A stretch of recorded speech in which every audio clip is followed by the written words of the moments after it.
Malaysia জুড়ে সাঁড়াশি অভিযানে ২৯০ বাংলাদেশি সহ ৫০০-র বেশি বিদেশি নাগরিককে আটক করেছে দেশটির অভিবাসন বিভাগ। অভিবাসন আইন লঙ্ঘনের অভিযোগে সোমবার দেশটির ১৮টি স্থানে এই যৌথ অভিযান চালানো হয়।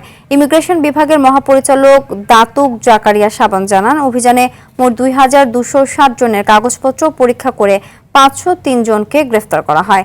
শাবান আরও বলেন, বৈধ কাগজপত্র না থাকা, ভিসার মেয়াদ শেষ হওয়া এবং ভিসার শর্ত ভঙ্গের কারণে তাদের আটক করে ইমিগ্রেশন ডিপোতে পাঠানো হয়েছে। পাশাপাশি কার্ডের সত্যতা যাচাইয়ের জন্য কয়েকজন UNHCR কার্ডধারীকেও আটক করা হয়েছে। আটককৃতদের মধ্যে বাংলাদেশ ছাড়াও ভারত, মিয়ানমার, ইন্দোনেশিয়া ও নেপালের নাগরিক রয়েছে।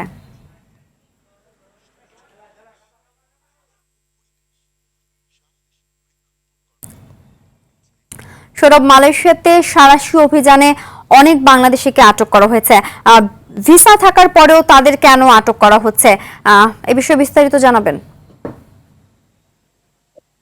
ধন্যবাদ শিল্পী। আমি শুরুতে জানিয়ে রাখি, আসলে মালয়েশিয়াতে ভিসা থাকার পরও যেমনটা বলছিলেন যে অনেকে আটক করা হচ্ছে, মূলত ভিসার অপব্যবহার যারা করছেন তাদেরকেই আসলে আটক করা হচ্ছে। অর্থাৎ কেউ যদি নির্মাণ শ্রমিকের ভিসা ব্যবহার করেন, সেই ভিসা নিয়ে যদি তিনি মার্কেটে কাজ করছেন বা কোনো দোকানে অথবা অন্য কোনো শপিং মলে বা যাই হোক বা কনস্ট্রাকশন সাইট ছাড়া অন্য যে কোনো সাইডে কাজ করছেন সেগুলোকে কিন্তু আটক করা হচ্ছে। এমনকি একই ভাবে যাদের সার্ভিস সেক্টরে ভিসা রয়েছে, তারা যদি কৃষি কাজ অথবা নির্মাণ শ্রমিকের কাজ করে থাকেন, সেক্ষেত্রেও কিন্তু তাদের আটক করা হচ্ছে। বিশেষ করে যদিও এই মুহূর্তে কিন্তু মালয়েশিয়াতে অনধিভুক্ত অভিবাসীদেরকে কিন্তু দেশে ফিরে যাওয়ার একটি সুযোগ চালু রয়েছে, তারপরেও কিন্তু দেশব্যাপী কঠোর অভিযান চালানো হচ্ছে এবং বিশেষ করে অপারেশন মেগা নামে একটি প্রকল্প তারা নিয়েছেন। এই মেগা অপারেশন মেগার আওতায় আটক করা হচ্ছে। আরেকটু যদি বলে রাখি, আসলে বাংলাদেশ থেকে যখন কলিং ভিসায় বাংলাদেশি শ্রমিকরা মালয়েশিয়া পাড়ি জমান, তারা কিন্তু প্রতিশ্রুতি অনুযায়ী কাজ না পাওয়ার কারণে অনেকেই কিন্তু আসলে বাধ্য হয়ে কিন্তু বিভিন্ন জায়গায় তারা পাসপোর্ট নিয়ে মালিকের থেকে পাসপোর্ট নিয়ে অন্যত্র কাজ করতে থাকেন, অনেকেই অবৈধ হয়ে যান।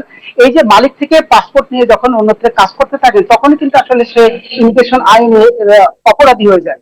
আর এই সকল অপরাধের কারণেই কিন্তু মালয়েশিয়া জুড়ে এই অভিযান পরিচালনা হচ্ছে এবং এই সকল অপরাধের কারণে কিন্তু তারা আসলে আটক হচ্ছে এবং একটা সময় আটক শেষে কিন্তু তারা আসলে জেল খেটে বেঁচে যেতে হচ্ছে।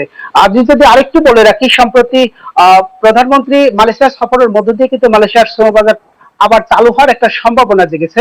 হয়তো আশা করা যাচ্ছে খুব শীঘ্রই মালয়েশিয়ার শ্রমবাজার চালু হবে। তবে এবারের যারা বাংলাদেশ থেকে মালয়েশিয়াতে পাড়ি জমাবেন, তারা যেন প্রতিশ্রুতি অনুযায়ী কাজ এবং বেতন পান, সেটা নিশ্চিত করার জন্য কিন্তু মালয়েশিয়া প্রবাসী যারা রয়েছেন তারা একটা দাবি জানিয়েছেন। একই সাথে মালয়েশিয়ার যে দেশব্যাপী সাঁড়াশি অভিযান চলছে, এই অভিযানের একটা দিকে কিন্তু বাংলাদেশের একটা ভাবমূর্তিও ক্ষুণ্ণ হচ্ছে। এখানকার বিভিন্ন জনের কমিউনিটিতে আসলে বাংলাদেশ নিয়ে অনেকটা সমালোচনা হয়, যেমন যে বাংলাদেশি ওয়ার্কাররা এখানে বেশিরভাগ সংখ্যাই আসলে অনথিভুক্ত হয়ে যান। কেন আসলে অনথিভুক্ত হয়ে যান সেই কারণ যদিও তারা না বলেন, তবে অভিযোগটা কিন্তু দিন শেষে বাংলাদেশের উপরে আসে যে বাংলাদেশি ওয়ার্কাররা এখানে এসে অনথিভুক্ত হয়ে যান বা বিভিন্ন ধরনের ইলিগাল কাজে আসলে তারা যুক্ত হয়ে যান।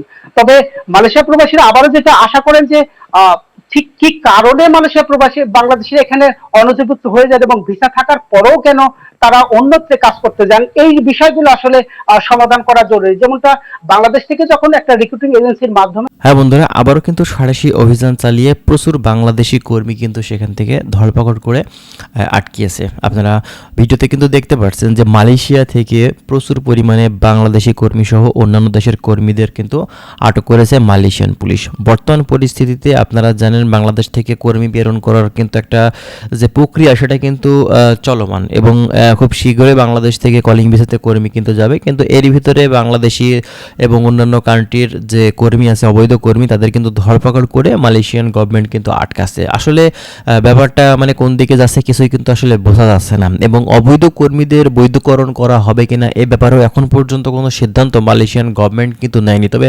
বাংলাদেশ গভর্নমেন্ট এ বিষয়ে কিন্তু রিকোয়েস্ট করেছে যেন অবৈধ কর্মীদের বৈধকরণ করা হয়। মালয়েশিয়ান যিনি মন্ত্রী আছে, প্রধানমন্ত্রী আনোয়ার ইব্রাহিম ইব্রাহিম তার সাথে কিন্তু বৈঠকে ব্যাপারগুলো নিয়ে কিন্তু কথা বলেছে এবং এই বিষয়ে এখন পর্যন্ত কোনো আশার আলো দেখা যায়নি যে অবৈধদের বৈধকরণ করা আদৌ হবে কিনা। তবে বর্তমান পরিস্থিতিতে এখন যে পরিমাণে ধরপকড় করা হচ্ছে এবং আপনারা ভিডিওতে যে পরিমাণে কর্মী দেখতে পারলেন, এখানে কিন্তু প্রচুর বাংলাদেশি সহ আপনার অন্যান্য দেশের কর্মী কিন্তু এই জায়গাতে আছে। তো এই কর্মীগুলা আদৌ বাংলাদেশে আসতে পারবে কিনা বা তাদের আবার মানে তাদের যে মালিক আছে তাদের ছাড়াবে কিনা এবং সেখান থেকে তাদের কাগজপত্র হবে কিনা এ বিষয়ে কোনো ধরনের কিন্তু আসলে সঠিক তথ্য এখন পর্যন্ত কিন্তু পাওয়া যাচ্ছে না। ঠিক আছে, এখন অনিশ্চয়তার জীবন হয়ে গেছে এখন এই আটক কর্মীদের। ঠিক আছে, তো যাই হোক, এখন কথা হচ্ছে বাংলাদেশ থেকে মালয়েশিয়াতে কর্মী ভিসাতে কবে নাগাদ আসলে কর্মী নেওয়াটা স্টার্ট করতে পারে এই বিষয়ে এখন পর্যন্ত সঠিকভাবে বলা যাচ্ছে না।